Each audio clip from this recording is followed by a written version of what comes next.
সম্মানিত মুসল্লিবৃন্দ, নবীদের দাওয়াতে জিন্দেগি এই শিরোনামে আলোচনায় আজ আমরা ২৪তম পর্ব এসে উপনীত হয়েছি। আলহামদুলিল্লাহ। সর্বশেষ জমায় আমরা আলোচনা করেছিলাম নবী করিম সাল্লাল্লাহু আলাইহি ওয়াসাল্লাম এবং তার সাহাবীদের উপরে কাফের মুশরিকরা যখন সীমাহীন জুলুম নির্যাতন চালিয়েছিল, তখন নবীজি সাহাবীদেরকে নির্দেশ দিয়েছিলেন তারা যেন হাবশায় অর্থাৎ আবিসিনিয়ায় হিজরত করেন। আবিসিনিয়ায় যারা হিজরত করে গিয়েছিলেন তাদেরকে ফিরিয়ে আনার জন্য কাফের মুশরিকরা অনেক ধরনের অপকৌশল গ্রহণ করেছিল এবং তাদের একটি প্রতিনিধি দল তারা আবিসিনিয়ায় পাঠিয়েছিল। সেই ঘটনা আমি আপনাদেরকে সর্বশেষ জমায় বলেছিলাম। তারা তাদের প্রতিনিধি দলকে সেখানে পাঠিয়েও যেই সকল মুসলমানরা হিজরত করে সেখানে গিয়েছিল তাদেরকে ফিরিয়ে আনতে সক্ষম হয়নি। এর মধ্যেই আরেকটি বড় ধরনের ঘটনা ঘটে গেল। নবী করিম সাল্লাল্লাহু আলাইহি ওয়াসাল্লামের চাচা হামজা রাদিয়াল্লাহু আনহু এবং ওমর ইবনুল খাত্তাব রাদিয়াল্লাহু আনহু এই দুজনেই ইসলাম গ্রহণ করলেন। তাদের ইসলাম গ্রহণের কাহিনী আমি আপনাদেরকে সর্বশেষ জুমায় বিস্তারিত বলেছিলাম। এই দুইজন যখন ইসলাম কবুল করে ফেললেন তখন কাফের মুশরিকদের দুশ্চিন্তা আরো বাড়ল। কাফের মুশরিকদের দুশ্চিন্তা বাড়ল, আর অন্যদিকে মুসলমানদের মনে আনন্দের ঢেউ সঞ্চারিত হলো।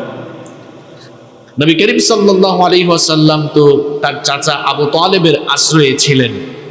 আবু তালেব বুঝতে পেরেছিলেন যে এই কাফের মুশরিক নেতৃবৃন্দ এখন ক্ষিপ্ত হয়ে গিয়ে নবীজির উপরে তারা যে কোনো ধরনের পদক্ষেপ নিতে পারে। এই জন্য তিনি তো তখন বয়সের ভারে নুজ্জ হয়ে গিয়েছেন, বয়স ৮০ এর কাছাকাছি। তিনি তার প্রপিতামহ আব্দে মানাফের দুই পুত্র হাশেম এবং মুত্তালেবের বংশধর, অর্থাৎ বনু হাশেম আর বনু মুত্তালেব, এই দুই বংশের লোকদেরকে ডাকলেন। ডেকে বললেন, আমার গোত্রের লোকেরা শোনো, আমার ভাতিজা মুহাম্মদ সাল্লাল্লাহু আলাইহি ওয়াসাল্লাম ছোটবেলা থেকেই আমার আশ্রয়ে লালিত পালিত হচ্ছে। আমি তাকে ছোটবেলা থেকেই, ছোটকাল থেকেই তাকে আমি প্রোটেক্ট করছি, আমি তাকে রক্ষা করে যাচ্ছি। এখন আমি বয়সের ভারে নুজ্জ হয়ে গিয়েছি। আমার ভাতিজা হয়তো নতুন কোনো দিনের দাওয়াত দিচ্ছে, কিন্তু যত যাই হোক সে তো আমাদের বংশের লোক, আমাদের গোত্রের লোক। আমাদের গোত্রের, আমাদের বংশের কারো উপরে কেউ যদি হামলা চালায় কিংবা আমাদের বংশের কারো উপরে কেউ যদি কোনো ধরনের পদক্ষেপ নেয়, এটা তো এই বংশের লোক হিসাবে আমাদের সবার জন্য অত্যন্ত লজ্জাকর একটি বিষয় হয়ে যাবে। সুতরাং গোত্র আর বংশের মর্যাদা রক্ষার জন্য সবাই ঐক্যবদ্ধ হও, যেন আমার ভাতিজার বিরুদ্ধে এরা অ্যাকশন নিতে না পারে। এবার দেখেন, দুই বংশ এক হয়ে গেল, দুই গোত্র বনু হাশেম বনু মুত্তালেব সবাই আবু তালেবের ডাকে সাড়া দিল, একমত হলো। একজন ছাড়া, যে একজন দ্বিমত করলো তার নাম আবু লাহাব। মাশাআল্লাহ, মনে আছে আপনাদের? এটা গত জুমায় আমি বলেছিলাম, একটু রিপিট করে দিচ্ছি। আবু লাহাব ছাড়া সবাই আবু তালেবের এই আহ্বানে ঐক্যমত হয়ে গেল। আবু জাহাল ওই দিকে দেখলো, হায় হায়, ঘটনা তো ভালো না। কারণ ইতিপূর্বে আবু জাহাল নেতৃবৃন্দের সঙ্গে পরামর্শ করে সিদ্ধান্ত নিয়েছিল, যেহেতু ওমরও ইসলাম কবুল করে ফেলেছে, হামজাও ইসলাম কবুল করে ফেলেছে, সুতরাং মুহাম্মদকে হত্যা করা ছাড়া আর কোনো উপায় দেখছি না। এজন্য তারা সবাই মিলে পরামর্শ করছিল কিভাবে নবী করিম সাল্লাল্লাহু আলাইহি ওয়াসাল্লামকে হত্যা করা যায়। এইদিকে হত্যার মিটিং, আর অন্যদিকে আবু তালেব, তিনি তো অত্যন্ত বিচক্ষণ মানুষ ছিলেন। তিনি এই দুই গোত্র যখন একত্রিত করে ফেললেন, এই খবর আবু জাহালের কানে গেল। আবু জাহাল বলল, আর মিটিং করে লাভ নাই, এখন আমরা সামনে আগালেই বিপদ, কারণ দুই গোত্র এখন এক হয়ে গেছে, সামনে আগালেই বিপদ আমাদের হতে পারে। এখন আবু জাহাল সেও খুব মারাত্মক কাফের, এটা কি জেনে তো কাফের না, এটা খুব মারাত্মক কাফের। সেও খুব বিচক্ষণ ছিল, ঠান্ডা মাথায়। এখনো দেখবেন পৃথিবীর বহু জায়গায় ইসলামের বিরুদ্ধে, কোরআনের বিরুদ্ধে, ইসলাম বিরোধী, কোরআন বিরোধীরা ঠান্ডা মাথায় প্ল্যান মাফিক আগায়। তা আবু জাহাল সে ঠান্ডা মাথায় প্ল্যান মাফিক কেমনে সামনে আগানো যায় সেই চিন্তা করলো। এবার তারা আরেকটি কাজ করলো, কারণ অলরেডি 4টা মারাত্মক ঘটনা ঘটে গিয়েছে। কয়টা ঘটনা ঘটছে দেখেন, কোন 4টা ঘটনা? 1 নাম্বার, হামজা রাদিয়াল্লাহু আনহু ইসলাম গ্রহণ করে কি করেছিলেন? আবু জাহালকে গিয়া আঘাত করেছিলেন। গত জুমায় বলেছিলাম যে হামজা রাদিয়াল্লাহু আনহু যখন শুনেছেন আপন ভাতিজাটা, নবী করিম সাল্লাল্লাহু আলাইহি ওয়াসাল্লাম হচ্ছেন হামজা রাদিয়াল্লাহু আনহুর আপন ভাতিজা, যখন শুনলেন আবু জাহাল নবীজির উপরে আঘাত করেছে, তিনি আবু জাহালকে গিয়ে বললেন, আমি ইসলাম কবুল করেছি, আমার ভাতিজা একা নয়, আমার ভাতিজার সামনে আমিও আছি। আল্লাহু আকবার। আবু জাহালকে আঘাত করলেন, এটা একটা ঘটনা। 2 নাম্বার ঘটনা হচ্ছে ওমর রাদিয়াল্লাহু আনহু ইসলাম কবুল করলেন। তিনি তো আর চুপি চুপি ইসলাম পালন করা লোক না, তিনি ইসলাম কবুল করে সবার আগে গিয়েছেন আবু জাহালের ঘরে, গিয়ে বলে, হে আবু জাহাল, শুনে রাখ, আমি ওমর, আমি কিন্তু আর কাফের নই, আমি মুসলমান হয়ে গিয়েছি, এবার তোর যা মন চায় তাই কর। ওমর কি নরম না খুব গরম মানুষ? খুব গরম। ওমরের কাজ লুকালুকি চুপি চুপি কোনো কাজ নয়, ওমর যা করে সব সামনাসামনি। আল্লাহু আকবার। 2 নাম্বার ঘটনা। 3 নাম্বার ঘটনা ঘটলো, এরা যখন দেখলো হামজা এবং ওমর রাদিয়াল্লাহু আনহুম দুজনে ইসলাম কবুল করেছেন, তখন তারা মীমাংসা প্রস্তাবের জন্য নবীজির কাছে এসেছিল। জাগত জুমায় বলেছিলাম, তারা আপোষ প্রস্তাব নিয়ে এসেছিল, বলেছিল মুহাম্মদ এত ঠেলাঠেলি করে লাভ কি, চলো আমরা আপোষ করে ফেলি। কয়েক ধরনের প্রস্তাব দিয়েছিল, বলেছিল ইবাদতকে 50-50 করি, এরপরে আরো বলেছিল যে তুমি নেতৃত্ব চাইলে নেতৃত্ব দিব, সম্পদ চাইলে সম্পদ দিব, আরবের সুন্দরী মেয়ে চাইলে তার সঙ্গে বিয়ের ব্যবস্থা করব। বিভিন্ন ধরনের লোভনীয় প্রস্তাব দেওয়ার পরেও নবীজি নাকচ করলেন, রিজেক্ট করলেন, সব প্রস্তাব ফিরিয়ে দিলেন। 4 নাম্বার ঘটনা ঘটলো, সর্বশেষ তারা সিদ্ধান্ত নিয়েছিল তাইলে নবী করিম সাল্লাল্লাহু আলাইহি ওয়াসাল্লামকে তারা মেরেই ফেলবে, হত্যা করবে। কিন্তু ওইদিকে আবু তালেব আবার বিচক্ষণতার সাথে 2 গোত্র এক করে ফেললেন, কোনো কৌশল করেই তারা সামনে আগাতে পারল না। এই 4টা ঘটনা যখন ঘটলো, আবু জাহাল তখন মক্কার নেতৃবৃন্দকে ডাকলো, কাফের নেতৃবৃন্দকে ডাকলো। মুহাসসাব নামক একটি ওয়াদি উপত্যকায় কাফের গুলো একত্রিত হলো। কাফের নেতৃবৃন্দ একত্রিত হয়, তারা এবার সিদ্ধান্ত নিল এমনি এমনি এদেরকে ছাড়া যাবে না। তারা এবার বলল, যেহেতু আবু তালেবের আহ্বানে বনু হাশিম আর বনু মুত্তালিব একত্রিত হয়েছে, সুতরাং আমরা মক্কাবাসী সবাই মিলে এই 2 গোত্রকে বয়কট করব, এদের সঙ্গে আমরা আর কোনো সম্পর্ক রাখবো না। তারা একটি অঙ্গীকারনামা, একটি চুক্তিপত্র লিখলো, সেখানে সবাই সাইন করলো। সেই অঙ্গীকার পত্রের মধ্যে তারা 3টি বিষয় উল্লেখ করলো। 1 নাম্বার তারা লিখলো, এই 2 গোত্রের সঙ্গে আমরা কেউ বিয়ে শাদীর সম্পর্ক করব না, এদের কাছে বিয়ে দিব না, এদের কাছ থেকে আমরা বিয়ে শাদী আনবো না। 2 নাম্বার চুক্তি করেছিল, এদের সঙ্গে ব্যবসায়িক কোনো সম্পর্ক স্থাপন করব না, এদের সাথে আমরা কোনো লেনদেনও করব না। 3 নাম্বার চুক্তি করেছিল, 3 নাম্বার অঙ্গীকার তারা গ্রহণ করেছিল, এদের সাথে উঠা বসা, মেলামেশা, কথাবার্তা, অর্থাৎ মুআমালাত, মুআশারাত সবকিছু বন্ধ থাকবে। এই 3টি চুক্তির ভিত্তিতে তারা একটি অঙ্গীকারনামা লিখলো। নবুয়তের 7ম বছরে 1 মুহররমের রাতে এই চুক্তিনামা তারা লিখেছিল। এই চুক্তিনামা যিনি লিখেছিল তার নাম হচ্ছে আমের। এই লোকটার বিরুদ্ধে নবীজি বদদুয়া করেছিলেন, এই জন্য তার হাত অকেজুয়ার অবশ হয়ে গিয়েছিল। যখন এই চুক্তি করা হলো, 2 গোত্র বনু হাশিম আর বনু মুত্তালিব, এই 2 গোত্রের লোকদের সঙ্গে উঠা বসা হবে না, কথাবার্তা হবে না, বিয়ে শাদী হবে না, লেনদেন হবে না, বেচাকেনা হবে না, অবরোধ করে রাখা হলো।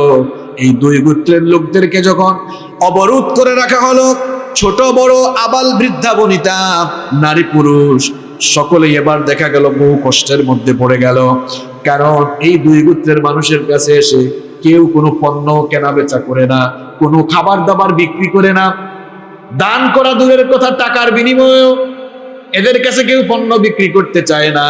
সর্বাত্মক বয়কট, সর্বাত্মক অবরোধ শুরু হয়ে গেল।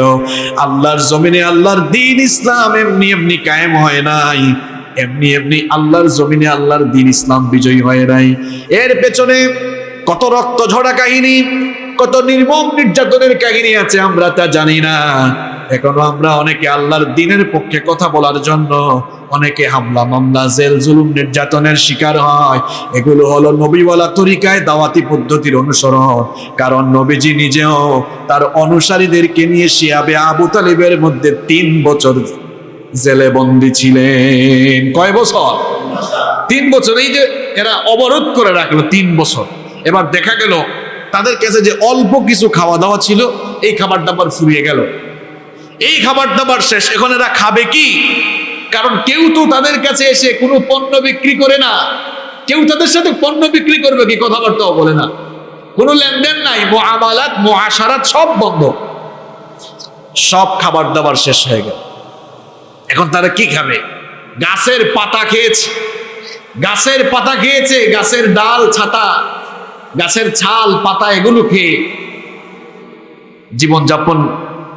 তারা গাছের ছাল পাতা এগুলো খেয়ে, গাছের ছাল বুঝেন তো আপনারা, বাকল আর কি, বাকল, গাছের বাকল গাছের পাতা খেয়ে খেয়ে এবার দিন যাপন শুরু হলো।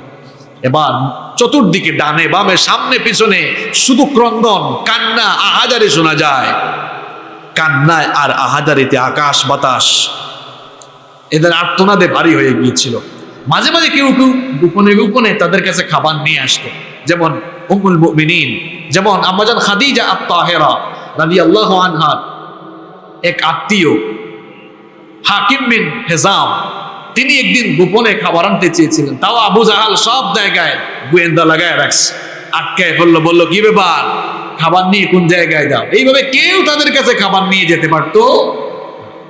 মাঝে মাঝে মক্কার বাহিরের লোকজন যখন মক্কায় আসতো, এদের কাছ থেকে কেউ অল্প অল্প টাকা থাকলে এরপরে কিছু খাবার দাবার।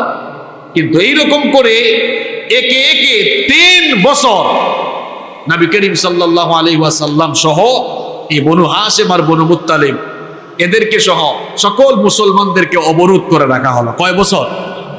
3 বছর।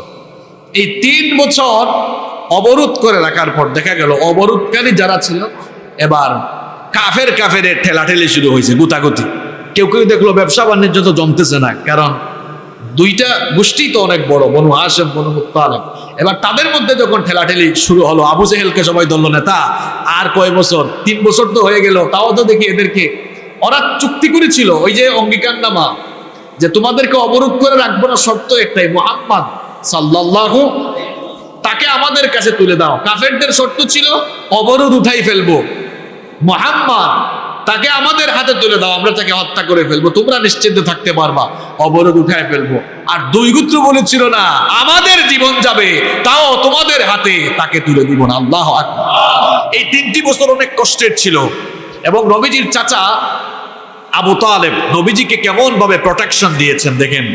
রাতের বেলা সব ঘুমিয়ে গেলে কাফেররা যেন নবীজিকে অপহরণ করতে না পারে, এজন্য আবু তালেব প্রত্যেক দিনই তার ভাতিজা আমাদের প্রিয় নবী মুহাম্মদুর রাসূলুল্লাহ সাল্লাল্লাহু আলাইহি ওয়াসাল্লামের বিছানা চেঞ্জ করতেন। এক এক দিন এক এক আত্মীয়র বিছানায় নিয়ে শোয়াতেন। স্পেসিফিক কোনো বিছানা ছিল না, কারণ স্পেসিফিক বিছানা থাকলেই তো অপহরণ করার সুযোগ থাকবে, অর্থাৎ কোন জায়গায় ঘুমায় এটা কাফেররা জেনে ফেলবে। আবু তালেব তিনি রাজনৈতিকভাবে অত্যন্ত বিচক্ষণ মানুষ ছিলেন, এই জন্য এক এক দিন এক এক বিছানায় শোয়াতেন যেন কাফেররা এটা টের না পায়। 3 বছর এরকম অবরোধ চললো। 3টি বছর, 3টি বছরের এই অবরোধে, এই নির্যাতনে, এদের ক্রন্দনে আহাজারিতে আকাশ বাতাস ভারী হয়ে গেল। শেষ মুহূর্তে দেখা গেল এই কাফের ঠেলাঠেলি গুতাগুতি। তারা বলতেছে 3 বছর হয়ে গেল, এরা তো আমাদের শর্ত মানে না, মুহাম্মদকে আমাদের হাতে তুলেও দেয় না, আমাদের কাছে সিলিন্ডারও করে না। এদের অবস্থা তো দেখতেছি এমন, এরা মরে যাবে, কিন্তু এরপরেও এরা তাদের ঈমান আমাদের কাছে বিক্রি করবে না। আসলেই মুসলমানরা এমন, মুসলমানদের স্বভাব বৈশিষ্ট্য এমনই, এরা জালেমের সামনে যদি শত জুলুমের শিকার হয়, তারা জালেমের সামনে মাথা নত করবে না, হাসতে হাসতে জীবন দিয়ে দিবে, শহীদ হয়ে যাবে, শাহাদাতের অমীয় সুধা পান করবে, এরপরেও একজন পাক্কা ঈমানদার জালেমের সামনে মাথা নোয়াবে না। এটা ঈমানদারের খাসলত, এটা ঈমানদারের স্বভাব। ঈমানদারকে একেবারে কেটে টুকরো টুকরো করে ফেলবেন আপনি, তাকে আপনি জ্বলন্ত আগুনের সামনে রেখে বলবেন ঈমান ছাড়ো নইলে আগুনে ফেলবো, ঈমানদার আগুনে ঝাঁপ দিবে, কিন্তু তার ঈমান ছাড়বে না। কারণ ঈমানদার যতদিন বাঁচে সিংহের মতো বীর পুরুষ হয়ে বাঁচে। ঈমানদার কাপুরুষ হয়ে জালেমের সামনে মাথা নত করে বাঁচতে শিখে নাই। তো কাফের ঠেলাঠেলি। আবু জেহেল বলল, কি ব্যাপার, তোমরা হঠাৎ করে এই কারবার শুরু করলা কেন? অন্যদিকে নবীজিও তো দেখতেছেন সবার কষ্ট হচ্ছে। এবার আল্লাহর তরফ থেকেও সাহায্য আসলো, একটা মুআজিজা প্রকাশ পেল। কি প্রকাশ পেল? আল্লাহ তাআলা নবীজিকে জানালেন, নবী গো আপনি বলেন, এরা যে চুক্তিনামা লিখে কাবা শরীফের দেয়ালে লটকিয়ে রেখেছে, তাদেরকে জানান যে তারা ওই চুক্তিনামায় কয়টা বিষয় লিখছিল? একটু আগে বললাম না কয়টা? বলেন গিয়ে যে শুধু আল্লাহর নাম ছাড়া ওখানে তারা উপরে বিসমিহি এটা যেটা লিখেছিল ওইটা ছাড়া গিয়ে বলেন সব উই পোকা খেয়ে ফেলছে। কি খেয়ে ফেলছে? উই পোকা খেয়ে ফেলেছে। নবীজি এবার তার চাচা আবু তালেবকে ডেকে বললেন, চাচা আপনি যান, গিয়ে বলেন আমি বলেছি তারা যা লটকায়েছে এটা উই পোকা খেয়ে ফেলেছে। আবু তালেব গিয়ে বললেন যে শোনো, তোমরা যে অঙ্গীকারনামা যে চুক্তিনামা করে এটা লটকাইছো, গিয়ে দেখো ওইটা উই পোকা খেয়ে ফেলতেছে। এমনিতে তো তোমরা গুতাগুতি করতেছে যে এই অঙ্গীকারনামা বাতিল করো, এটা বাতিল করা লাগবে না, আমার ভাতিজা আমাকে জানিয়েছে ওইটা নাকি উই পোকা খেয়ে ফেলছে। আবু জেহেল বলে, এটা কি সম্ভব? এটা কোনোভাবে সম্ভব নয়, এটা অবিশ্বাস্য কথা। আবু তালেব বললেন, অবিশ্বাস্য হোক আর বিশ্বাস্য হোক, তুমি যাও আগে গিয়ে দেখো। আবু তালেব বললেন, ফা ইন কানা কাযিবান খাল্লাইনা বাইনাকুম ওয়া বাইনা, যদি আমার ভাতিজা মিথ্যা বলে তাহলে তোমাদের ও তার মধ্য থেকে আমরা সরে দাঁড়াবো, ওটা আমার ভাতিজাকে তোমাদের হাতে তুলে দিব। দেখেন কি লোভনীয় প্রস্তাব। যদি আমার ভাতিজা মিথ্যা বলে, ঠিক আছে, আমার ভাতিজাকে তোমাদের হাতে তুলে দিব, তোমাদের যা মন চায় তাই করিয়ে। আর ওয়া ইন কানা সাদিকান, আর যদি আমার ভাতিজা সত্য বলে থাকে, রাজাতুম আন কাতিয়াতিনা ওয়া যুলিবনা, যদি আমার ভাতিজার কথা সত্য হয়, যদি গিয়ে দেখো সত্যি উই পোকা খেয়ে ফেলেছে, তাহলে আর অবরোধ আমাদের উপর দিও না, অবরোধ তোমরা উঠাই ফেলবা, আর আমাদের উপর জুলুম করিও না। তারা বলল, ক্বালু ক্বাদ আনসাফতা, তারা বলল আবু তালেব আপনি তো খুব ইনসাফপূর্ণ কথা বলেছেন। এই 3 বছর পরে না একটা লাইনের কথা বলছেন যে উই পোকা যদি না খায় আপনার ভাতিজাকে আমাদের হাতে দিবেন, একদম লাইনের কথা বলছেন। আপনি একটু দাঁড়ান, তাইলে আমরা বিষয়টা গিয়ে দেখি। এখন গিয়ে দেখলো সত্যি সত্যি উই পোকা তাদের ওই চুক্তিনামা খেয়ে ফেলেছে। তারা বললো, হায় হায়, হাউ ইজ ইট পসিবল, এটা কিভাবে সম্ভব হলো? আসলে তো এটা একটা মুআজিজা। বলেন, পোকামাকড় আমার আপনার কথা শুনে, আমার আপনার কথা আর কি কোনো প্রেসিডেন্টের কথা শুনবে? কোনো পুলিশ আর র্যাবের কথা শুনবে? এগুলো যার হুকুম মানে তিনি কে? আরেকটু জোরে বলেন না, তিনি কে? গিয়ে দেখলো সত্যি সত্যি এটা উই পোকা খেয়ে ফেলেছে। এই যে নিজের চোখে তারা এত বড় একটা মুআজিজা দেখলো। এই কাফেরগুলোর অন্তর তো বক্র, এরা ঈমান আনলো না, বলল বুঝছি মুহাম্মদ এত বছর ধরে আমাদেরকে যে জাদু দেখাচ্ছে এইটাও আর একটা জাদু। নাউযু বিল্লাহি মিন, কোন জাতের লোকেরা, কারণ অন্তর তো বাঁকা। যাই হোক, যেহেতু ওয়াদা ছিল, যদি গিয়ে দেখে কাফের হইলো ওয়াদা ঠিক রাখছে, আবার ঠিক রাখছে, বলতেছে ঠিক আছে, যেহেতু উই পোকা খেয়ে ফেলছে, যেহেতু আবু তালেব আমাদের কাছ থেকে ওয়াদা নিয়েছেন যে ঘটনা সত্য হইলে অবরোধ আর রাখা যাবে না। আসলে আবু তালেবের কথা রাখতে গিয়ে আবু জাহাল অবরোধ উঠায় নেই, কারণ সেও পাকনা কম না। যখন দেখছে তার দলের নেতা কর্মীরা এটা আর চাচ্ছে না, তখন তারা অবরোধ উঠালো। কিন্তু এই অবরোধ উঠানোর ফলেও কি হবে? দেখা গিয়েছে ওই 3 বছরের এই জুলুমে, এই নিপীড়নে বিশেষ করে আবু তালেবের অবস্থার বেশি অবনতি হয়েছিল, কারণ তখন তার বয়স প্রায় 80 এর কাছাকাছি। এই 3 বছর ঠিকমতো খাওয়া দাওয়া নাই। বিশেষ করে দুইজনের শারীরিক অবস্থার বেশি অবনতি হয়েছিল। একজন নবীজির চাচা আবু তালেব, আর একজন নবীজির প্রিয়তমা স্ত্রী আমাদের মা আম্মাজান খাদিজা আত-তাহেরা রাদিয়াল্লাহু আনহা। আবু তালেব দুর্বল হয়ে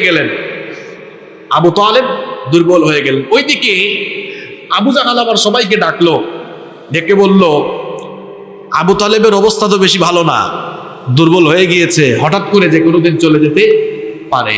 তো এখন যদি আবু তালেবের দুর্বল অবস্থায় আমরা মুহাম্মাদের উপরে আমরা যদি অত্যাচার করি লোকজন বলবে বুঝছি এতদিন আবু তালেবের ডরে কেউ মোহাম্মদকে ধরে নাই, এখন আবু তালেব বুড়া হয়েছে তো এই জন্য কাফেরদের সাহস মারছে, এটা আমাদের জন্য লজ্জাজনক হবে। এই জন্য চলো আবু তালেবের কাছে প্রস্তাব নিয়ে যায়, যেহেতু তার আন্ডারেই তার ভাতিজা আছে, একটু প্রস্তাব দিয়ে দেখি শেষমেশ এই বুড়া বয়সে আবু তালেব তার ভাতিজাকে একটু থামাইতে পারে কি না। এবার সব নেতৃবৃন্দ আবু জাহাল, উতবা, শাইবা সহ শীর্ষ নেতৃবৃন্দ আবু তালেবের বাড়িতে গেলেন। আবু তালেবকে গিয়ে বললেন যে দেখেন এত বছর যা হয়েছে আপনিও শেষ বয়সে চলে আসছেন, আপনার ভাতিজাকে একটু বলেন সে তার দিনের দাওয়াত দিক, অসুবিধা নাই, কিন্তু আমাদের উপাস্যগুলোকে যেন, আমাদের উপাস্যদের বিরুদ্ধে যেন দাওয়াত না দেয়, এটা আপনি বলেন।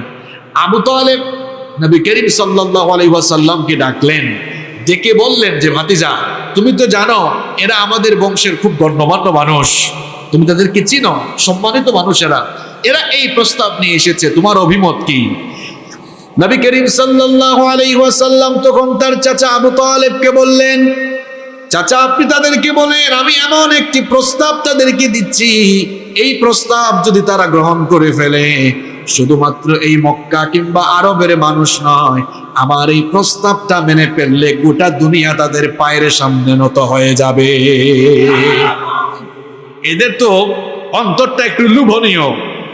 আবু তালেব বললেন আমার ভাতিজা তো তোমাদের চেয়ে আরো সাংঘাতিক একটা প্রস্তাব দিয়েছে। এরা বলল কি প্রস্তাব? আমার ভাতিজা প্রস্তাব দিয়েছে সে নাকি এমন একটা বিষয় তোমাদেরকে বলতে চায়, ওইটা তোমরা গ্রহণ করলে শুধু আরব না, আরব অনারব গোটা দুনিয়া তোমাদের সামনে পদানত হয়ে যাবে। তারা বলল তাই নাকি? ঠিক আছে, মুহাম্মদ কি বলতে চায় তাকে বলতে দেন।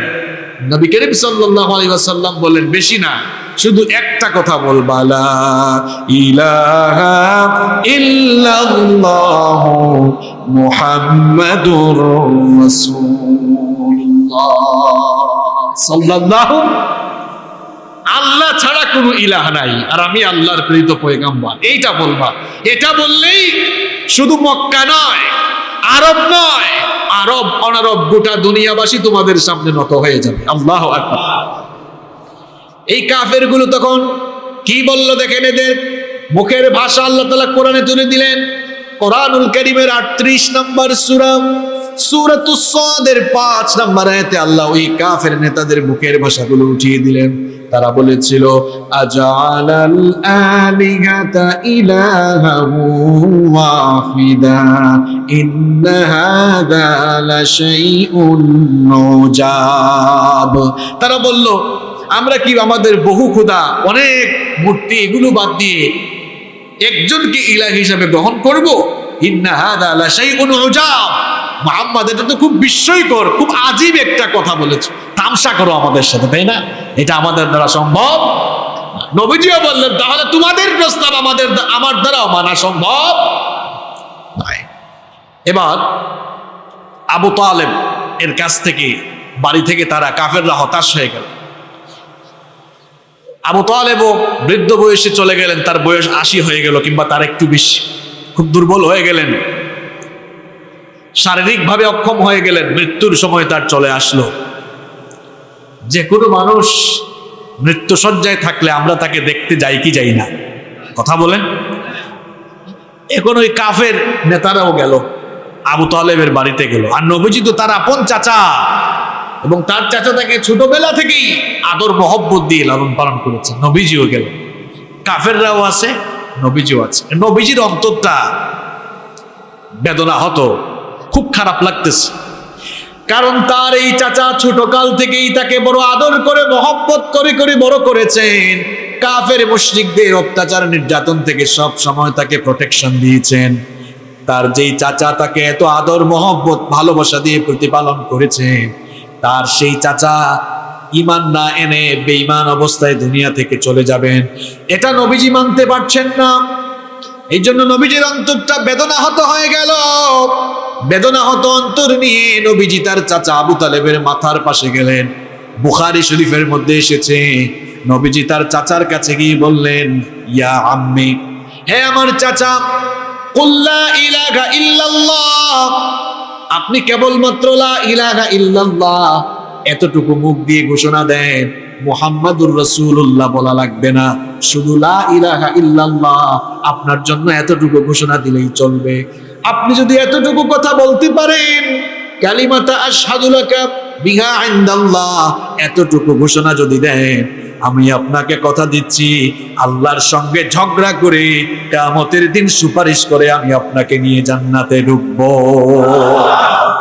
খুব আদরের চাচাতো, এই চাচাটাকে ছোট কাল থেকেই আদর স্নেহ মমতা দিয়ে ভালোবাসা দিয়ে লালন পালন করেছেন।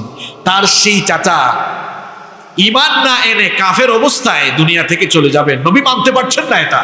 এজন্য মৃত্যুর আগ মুহূর্তে পাশে গিয়ে বলছেন, চাচা এতদিন যা হওয়ার হয়েছে, আপনি ঈমান আনেন নাই বহুবার বলার পরে আমি দাওয়াত দিচ্ছি, আমার দাওয়াত দেখেছেন শুনেছেন, তাও ঈমান আনেন নাই। চাচা গো, মরার আগে আপনি লা ইলাহা ইল্লাল্লাহু মুহাম্মাদুর রাসূলুল্লাহ সাল্লাল্লাহু আলাইহি ওয়াসাল্লাম এই পুরা কালেমার সাক্ষ্য দেওয়া লাগবে না, আপনি শুধু লা ইলাহা ইল্লাল্লাহ বলেন, এতটুকু কথা বলেন। যদি এতটুকু বলতে পারেন, কিয়ামতের দিন আল্লাহর সঙ্গে ঝগড়া করে আমি আপনাকে নিয়ে জান্নাতে ঢুকবো। সুবহানাল্লাহ।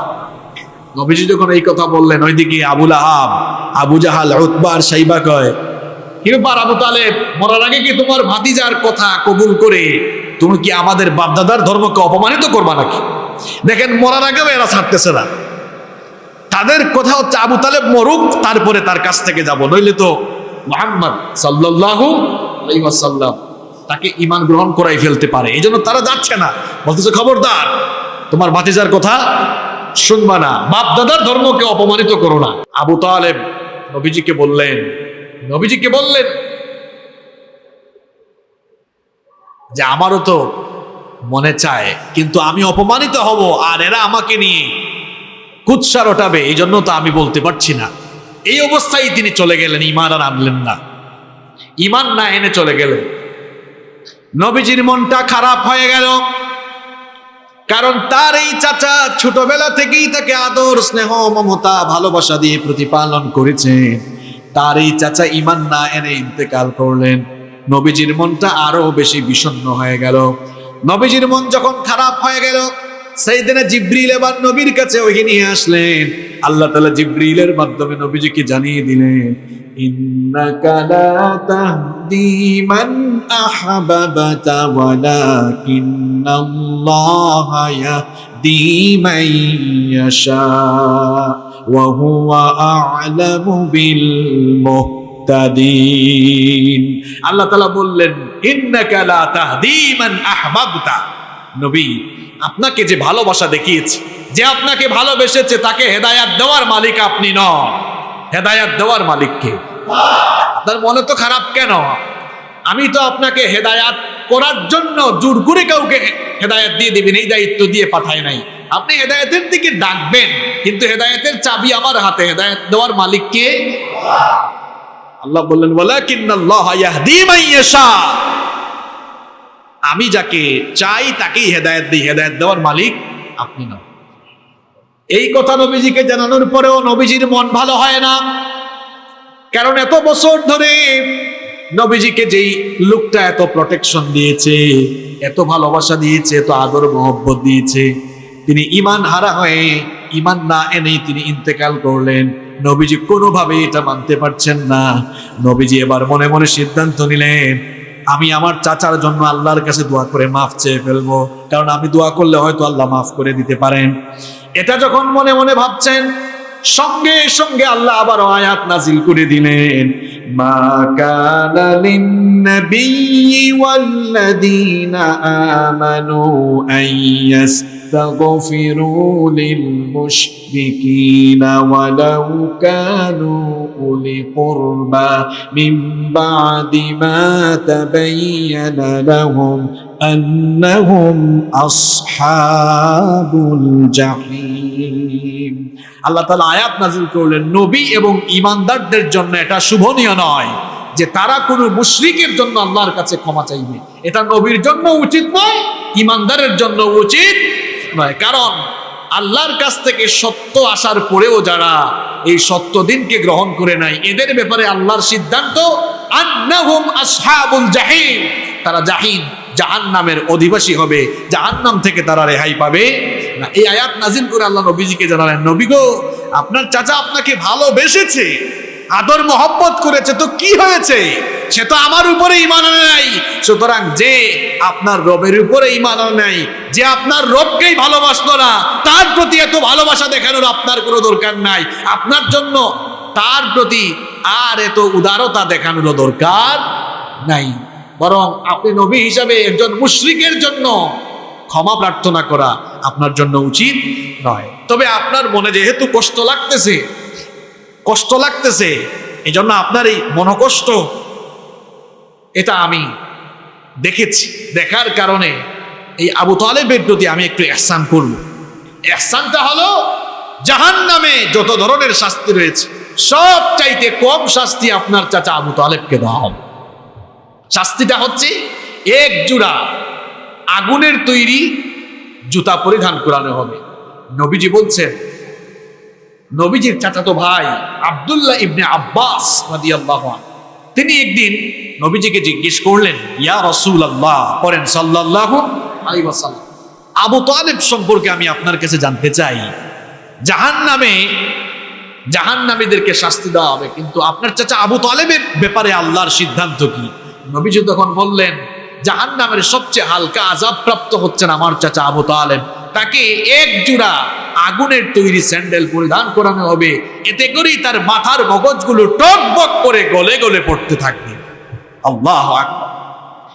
এই যদি সর্বনিম্ন আযাবের দশা হয়, তাহলে এর উপরের লেভেলের আযাব কেবল আল্লাহু আলাম। এটা আমাদের কল্পনার জগতে নাই। নবীজির চাচা আব্বাস রাদিয়াল্লাহু আনহু নবীজিকে একদিন জিজ্ঞেস করলেন যে, আবু তালেব আপনাকে যেভাবে হেফাজত ও সহযোগিতা করেছেন, এর বিনিময়ে আপনি কি তার কোনো উপকার করবেন না? নবীজি তখন বললেন, আমি তো ওনার জন্য উপকার করেছি। আমার মনোকষ্ট দেখেই তো আল্লাহ তাআলা তাকে জাহান্নামের গভীরে না দিয়ে জাহান্নামের অগভীর একটা জায়গায় দিবেন। এই জাহান্নামের অগভীর জায়গায় দেওয়ার কারণেই তার টাকনু পর্যন্ত দেখা যাবে জাহান্নামের আগুন তাকে গ্রাস করবে। এতে করেই তার মাথার মগজগুলো বেয়ে বেয়ে টকবক করে গলে পড়তে থাকবে। সম্মানিত মুসল্লিবৃন্দ, নবীজিকে ভালোবাসা ঈমানের অংশ। এমনকি নবীজি বলেছেন, তোমাদের মধ্যে কেউ ততক্ষণ ঈমানদার হতে পারবে না যতক্ষণ না আমি তার কাছে তার মা বাবা সন্তান সন্ততি, এক কথায় দুনিয়ার সব কিছুর চাইতে আমি তার কাছে অধিক প্রিয় না হব। তাহলে এই হাদিস থেকে বোঝা গেল, আপনার বউ, আপনার মা বাবা সন্তান সন্ততি, আপনার সব প্রিয় জিনিস, দুনিয়ার সব কিছুর চাইতে যাকে বেশি ভালোবাসতে হবে তিনি হচ্ছেন প্রিয় নবী মুহাম্মদুর রাসূলুল্লাহ সাল্লাল্লাহু আলাইহি ওয়াসাল্লাম। নবীজিকে ভালোবাসা ঈমানের দাবি, ঈমানের অংশ। আর ভালোবাসার দাবি হলো নবীজিকে সারা জীবন মেনে চলা, অনুসরণ অনুকরণ করা। মনে রাখতে হবে, ভালোবাসি ভালোবাসি মুখ দিয়ে বলে কাজে কর্মে যদি সেই ভালোবাসার মানুষটার অনুসরণ অনুকরণ না থাকে, তাহলে পরিণতি কিন্তু আবু তালেবের মতো হবে। পরিণতি কার মতো হবে? আমার কথা মনে হয় বুঝেন নাই আপনারা। আমি বলেছি নবীজিকে ভালোবাসা ঈমানের অংশ। যে নবীজিকে ভালোবাসবে না সে ঈমানদার হতে পারবে না। আবার ভালোবাসার দাবি হলো সারা জীবন নবীজিকে অনুসরণ অনুকরণ করে চলা। এখন মুখ দিয়ে যদি খালি বলেন আমি ভালোবাসি ভালোবাসি, আর ভালোবাসার দাবি স্বরূপ যদি আপনার জীবনে নবীজির অনুসরণ অনুকরণ না থাকে, তাহলে মৌখিক ভালোবাসার পরিণাম হবে আবু তালেবের মতো। আবু তালেব ভালোবাসা দিয়ে কিন্তু জান্নাত হাসিল করতে পারে নাই। যদি ঈমান আনতো, নবীজিকে মানতো, জান্নাত পেয়ে যেত।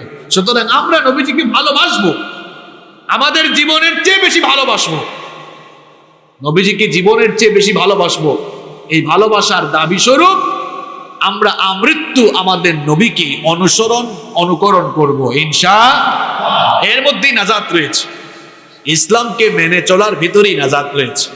আপনি ছাড়াও ইসলাম সফল, কিন্তু ইসলাম ছাড়া আপনার দুনিয়াও যাবে, আখিরাতও যাবে। ইসলামের বিরুদ্ধে কতজন কত কিছু বলবে, ইসলামের কিছু যায় আসে না। আমি আপনি থাকবো না। ইসলাম ছিল, ইসলাম আছে, ইসলাম বিজয়ীর বেশে মাথা উঁচু করে দাঁড়িয়ে থাকবে।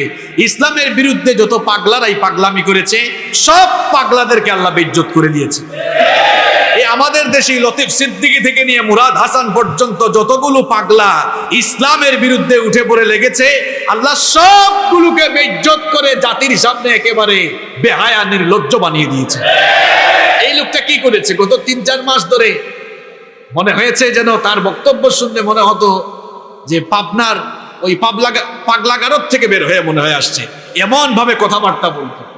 ভারসাম্যহীন একটা লোক, তার কথাবার্তার মধ্যে কোনো ব্যালেন্স ছিল না, এক এক সময় এক এক কথা। এই যে আমি আপনাদেরকে বলেছিলাম ১-১.৫ মাস আগে সে আলেমুল আমাদের বিরুদ্ধে কথা বলতে গিয়ে এত অশ্রাব্য ভাষা ব্যবহার করেছিল, সে বলেছিল একদম চুলদারি কামাই ফেলবো। তখন আমি বলেছিলাম যে এই লোকটা কোনো ব্যক্তিত্ববান মানুষ নয়, মনে হয় নাপিতের ঘরে আরেকজন নাপিতি হয়েছে। বলে সে এমন কথা কেন বলে? এক এক সময় সে এক এক কথা বলে। সে রাষ্ট্রধর্ম ইসলাম নিয়ে আজে বাজে কথা বলেছে। এই দেশে যে কেউ রাজনীতি করেন অসুবিধা নাই, মনে রাখতে হবে ইসলামকে নিয়ে উঠে পড়ে রাখলে ক্ষমতায় যিনি বসিয়েছেন কান ধরে তিনি আবার নামাই দিবেন। এই দেশে ৯০% মানুষ মুসলমান। এই জমিন আপনাকে চিনতে হবে, এটা ইসলামের জমিন, ওলিয়া উলিয়ার জমিন, এটা আলেমুল আমাদের জমিন। এই দেশে ৯০% মুসলমান। যেই দেশে এত বেশি সংখ্যক মুসলমান রয়েছে, যেই দেশের মুসলমানরা আল্লাহ আর তার রাসূলের জন্য জীবন দিয়ে দিতে প্রস্তুত, এই দেশে ইসলামের বিরুদ্ধে যারাই কথা বলবে, এই দেশের ইসলাম প্রিয় জনতা তাদেরকে কান ধরে চেয়ার থেকে নামায় দিবে। এই জমিন আপনাকে চিনতে হবে, এটা ইসলামের জমিন। যারাই ইসলামের বিরুদ্ধে কথা বলেছে তারা টিকে থাকতে পারে না। আমাদের অবস্থা হলো এমন, যে যখন চেয়ারে সে তখন গিয়ারে। তো চেয়ারের গিয়ার থাকুক, অসুবিধা নেই, এই গিয়ারকে ইসলামের পক্ষে লাগান, তাহলে আপনার মর্যাদা বাড়াবেন কে? আর গিয়ারটা ইসলামের বিরুদ্ধে গেলে অবস্থা খারাপ। শোনেন, ক্ষমতা আজ আছে কাল নাই। এই পাগলা ৩ দিন আগেও পুলিশ প্রোটেকশন নিয়ে চলেছে, এরপরে পুলিশই বলতেছে এরে পাইলেই এনে জিজ্ঞাসাবাদ করবো। ক্ষমতা জিনিসটাই এমন, যতক্ষণ থাকবে হাত পা দিয়ে স্যালিউট মারবে, আর ক্ষমতা চলে গেলে হাত পা দিয়ে বাইন্দা পিটাবে। ক্ষমতা জিনিসটাই এমন। আর আপনি আল্লাহর কোরআনের রঙে রঙিন হয়ে যান, আপনি ইসলামের পক্ষে থাকেন, দেখবেন মরার আগ পর্যন্ত আপনার মর্যাদা বাড়ায় দিবেন কি? ইসলামের বিরুদ্ধে যারাই কথা বলেছে, দেখেন নবীজির একটি হাদিস আপনাদেরকে আমি শোনাই। নবীজি বলেছেন, যেই লোক তার আরেক ভাইয়ের দোষ ত্রুটি অন্বেষণে ব্যস্ত হয়ে যায়, আল্লাহ তার দোষ ত্রুটি জনগণের সামনে, মানুষের সামনে প্রকাশ করে দেন। আমার আপনার কথা মিথ্যা হতে পারে, কিন্তু নবী মুহাম্মদুর রাসূলুল্লাহ সাল্লাল্লাহু আলাইহি ওয়াসাল্লামের জবান নিশ্চিত একটা কথাও মিথ্যা নয়। আলেমুল আমাদের চরিত্র নিয়ে এই লোকটা বিভিন্ন মঞ্চে দাঁড়িয়ে বেফাস কথা বলেছে। আজ গোটা জাতির সামনে তার চরিত্র আল্লাহ ফাঁস করে দিয়ে তাকে একেবারে ন্যাংটা বানায় দিয়েছে। তুমি আলেমুল আমাদের বিরুদ্ধে লাগবা, আল্লাহ ছাড় দিবেন না, আল্লাহ ছাড় দিবেন না। যারাই, আমি নাম বললাম না, যারাই ইসলামের বিরুদ্ধে আলেমুল আমাদের বিরুদ্ধে কথা বলেছে, আপনি একটু গবেষণা করে দেখেন, সবগুলোরে আল্লাহ বেইজ্জত বানায় ছেড়ে দিয়েছেন। সবগুলোকে আল্লাহ বেইজ্জত বানিয়ে দিয়েছেন। যারা আছে, এটা তো মোল্লার কথা না, আল্লাহর কথা। যেহেতু আল্লাহ এবং রাসূল বলেছেন মরার আগেই আল্লাহ বেইজ্জত করে ছাড়বেন, অপেক্ষা করেন, আল্লাহর কসম সবগুলোকে আল্লাহ বেইজ্জত করবেন। এটা আল্লাহর কথা, এটা নবীজির বাণী। আমার আপনার কথা মিথ্যা হতে পারে, আল্লাহ রাসূলের কথা মিথ্যা হবে। আবু তালেব চলে গেলেন। এই বছরটাকে বলা হয় আমুল হুজুন, দুঃখের বছর।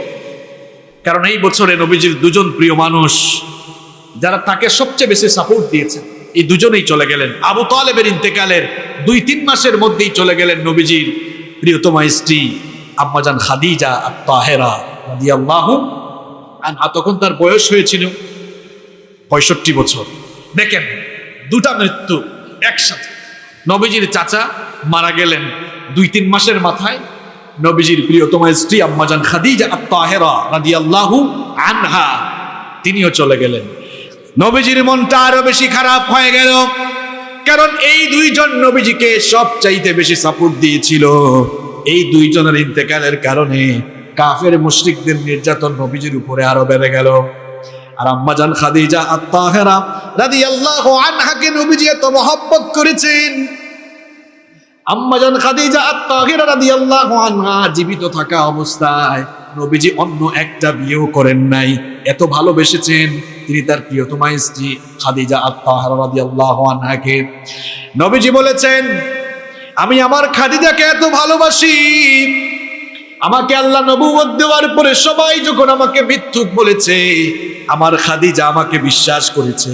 সবাই যখন আমাকে অভাবী করতে চেয়েছে, আমার খাদিজা তখন আমাকে আগলে রেখেছে। খাদিজা হচ্ছে এমন নারী, সবাই যখন আমাকে ছেড়ে দিয়েছে, খাদিজা আমার পাশে থেকেছে। নবীজি বলেছেন, আমার খাদিজা হচ্ছে আমাকে এমন ভাবে সে সাপোর্ট দিয়েছে, আর আল্লাহ তাকে এত বেশি, আল্লাহ তাআলাও তাকে এত বেশি মর্যাদা দিয়েছেন। নবীজি হেরা গুহায় যখন ছিলেন, একদিন হেরা গুহায় তিনি আছেন, নবীজির জন্য আম্মাজান খাদিজা আত-তাহেরা খাবার দাবার নিয়ে আসতেছেন, পাহাড় বেয়ে বেয়ে উঠতেছেন। সাইয়েদনা জিবরিল আমিন এটা লক্ষ্য করে নবীজিকে বললেন, নবী গো, আপনার প্রিয়তমা স্ত্রী আল্লাহর বান্দি খাদিজা আত-তাহেরা রাদিয়াল্লাহু আনহা যখন আপনার কাছে আসবেন, আপনি জানিয়ে দিবেন আপনার প্রিয়তমা স্ত্রীর উপর আল্লাহ এতটা সন্তুষ্ট হয়েছে যে আল্লাহ নিজেই আপনার স্ত্রীর উপর সালাম পাঠিয়েছেন। নবীজি তার স্ত্রীকে এত ভালোবেসেছেন, তিনিও চলে গেলেন। এই বছরটা ছিল নবীজির জন্য খুব দুঃখের বছর, জুলুম নির্যাতন আরো বাড়ল। নবীজি মোট কতটি বিবাহ করেছিলেন? কয়টা? সবাই বলেন না। 11। আমাদের আগামী জুমায় আমরা এই বিষয়টা বলবো, কারণ নাস্তিক মুরতাদরা বলে মুহাম্মদ ছিল নারী লুভী, নাউযু বিল্লাহি মিন যালিক। আগামী জুমায় যুক্তি সহ খণ্ডন করব নবীজি কেন 11টি বিয়ে করেছেন, আর তিনি আসলেই এদের উত্থাপিত যে অভিযোগ, এই অভিযোগ আদৌ সত্য কিনা, এটা আমরা যুক্তির ভিত্তিতে খণ্ডন করব। এবং আমি তো বললাম যে খাদিজা রাদিয়াল্লাহু আনহা তার ইন্তেকালের আগ পর্যন্ত তিনি অন্য কোনো মহিলাকে বিয়েও করেন নাই। এরপরে তিনি খাদিজা রাদিয়াল্লাহু আনহার মৃত্যুর পরে নবীজি বিয়ে করেছিলেন সাউদা রাদিয়াল্লাহু আনহাকে।